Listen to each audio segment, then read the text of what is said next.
Please welcome Master Pumpkin Carver, Mark Solomon. Mark, thank you so much for stopping by. Thanks for having me, Bill. I'm very glad to be here with you and Toonie. Tell me, how long have you been a professional pumpkin carver? I've been carving for 28 years. I've been a professional for about 15 years now. We started out small and slowly built up.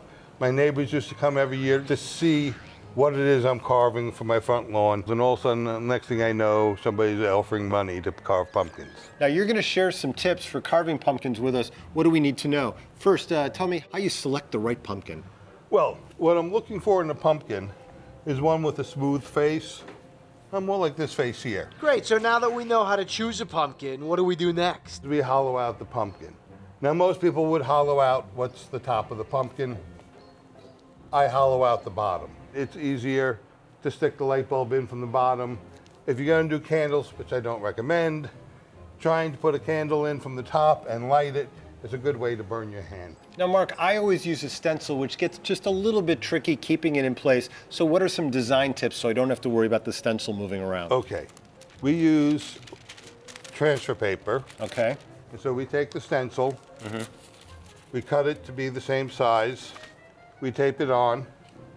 What's next is you take a pen and you follow the lines around until you've completed all the pattern and it's all been transferred on.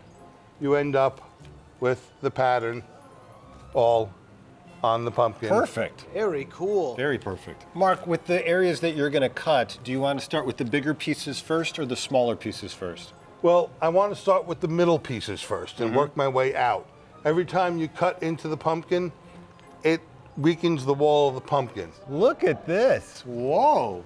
That's outstanding. That is awesome. Masterful. Have you ever carved your face on a pumpkin? No, we don't want to terrify the kiddies. But I did do something special just for you guys. May I do the honors? Yes, you may. All right, this is very exciting. Let's see what it is. Hey, it's you and me, Bill. How about that, in pumpkin form? Wow, Mark, that is awesome.